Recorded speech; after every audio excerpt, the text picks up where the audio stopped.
Good morning students, I am Riya Sinha, your SST teacher, and today we are going to continue our third chapter of civics, that is, why do we need a parliament?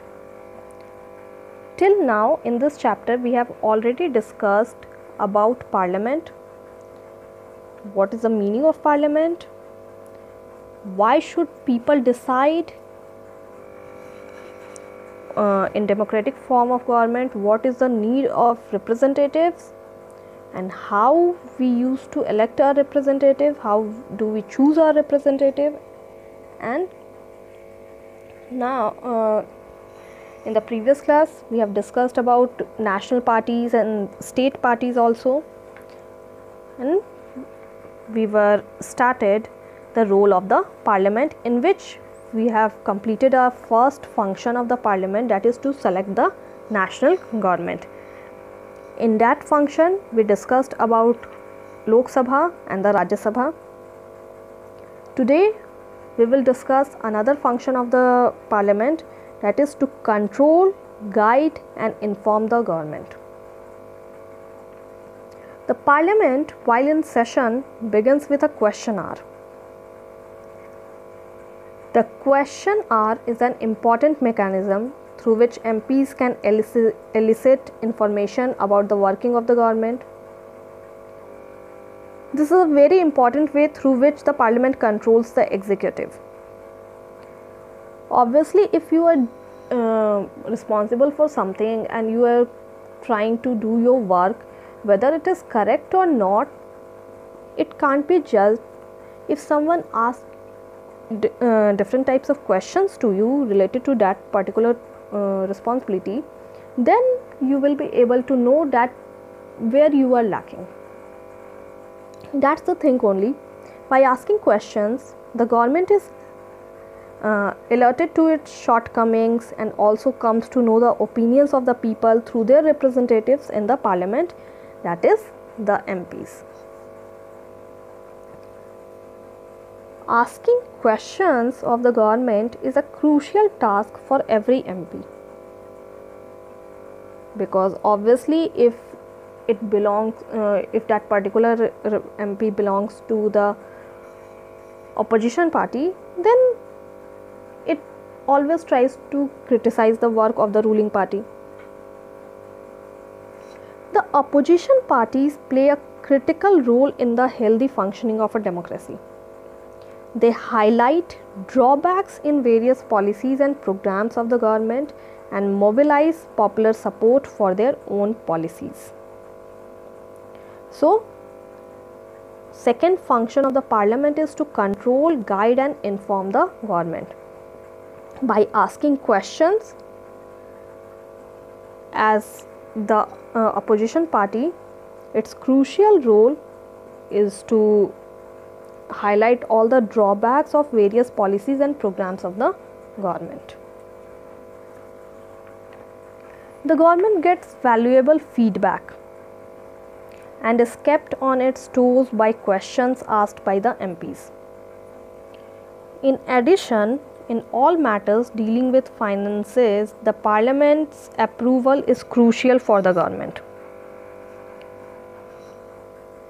This is one of the several ways in which the parliament controls, guides and informs the government. So the MPs as representatives of the people have a central role in controlling, guiding and informing parliament, and this is a key aspect of the functioning of Indian democracy. Government or our prime minister will not come to us and ask our whatever our demands are and whatever we need. So our representatives are there who can convey our messages, our demands in the parliament to all the in front of all the members in front of the government, so they can work on it. So our representatives play a crucial role in this. See, some examples are given here of question asked in parliament. Like Lok Sabha Unstat question number 48, answers on 15/12/2017. Converge of schemes for children, Manoj Rajoria.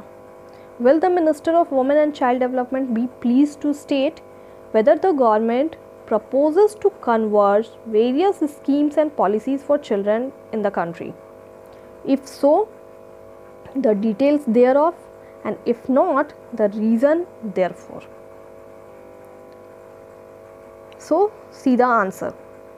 Minister of State in the Ministry of Women and Child Development, Dr. Virendra Kumar. A to C. The ministry has developed the National Plan of Action for Children 2016, which largely draws upon the existing programs and schemes of various ministries, departments. It provides a framework for convergence and coordination between ministries, departments and states, UTs, governments, and encourages collective actions from all stakeholders to address multi-dimensional vulnerabilities experienced by children.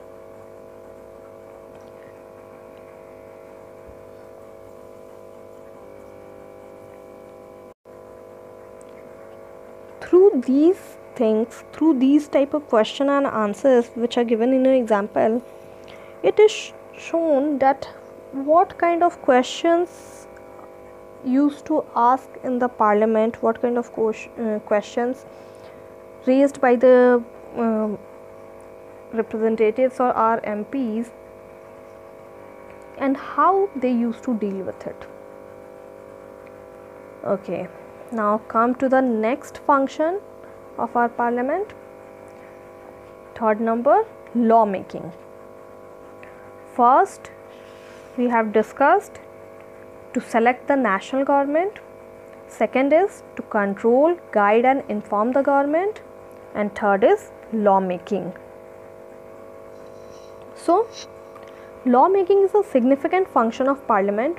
We shall read about this in the next chapter.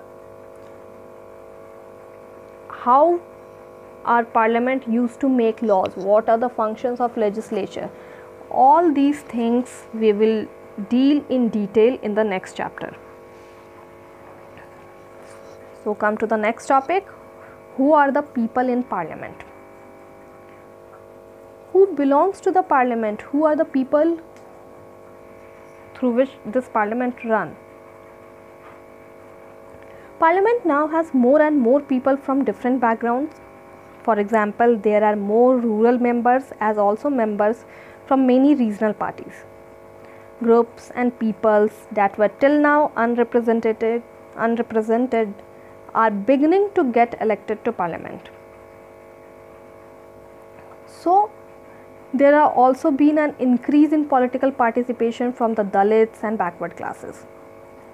Try to understand it. Like, parliament has different types of people, different backgrounds of people are there. Some from rural areas, some from regional parties, some women participation are also there, some political participation from Dalit and backward classes are there. So it has been observed that representative democracy cannot produce a perfect reflection of society. There is a realization that when interest and experiences separate us, it is important to ensure that communities that have been historically marginalized are given adequate representation. So with this in mind, some seats are reserved in parliament for SCs, that is scheduled caste, and STs, that is scheduled tribes. This has been done so that the MPs elected from these constituencies will be familiar with and can represent Dalit and Adivasi interest in parliament. Obviously, a general representative can't able to understand all those things through which a particular Dalit person is going through, because they are not facing it in their life.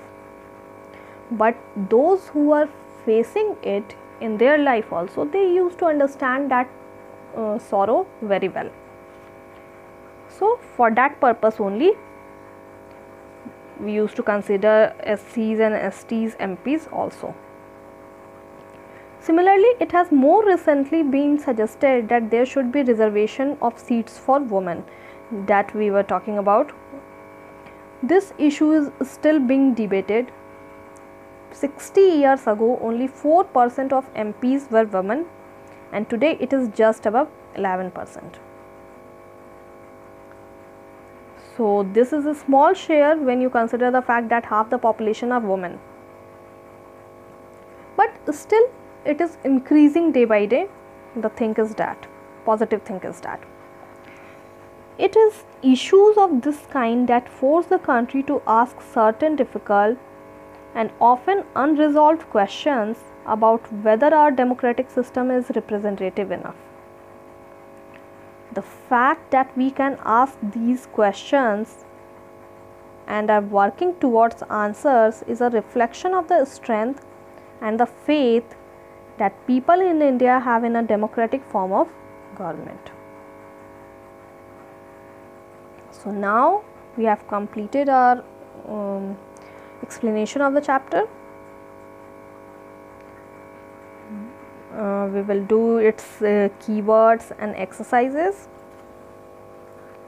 so we can complete this chapter. Thank you. Have a nice day.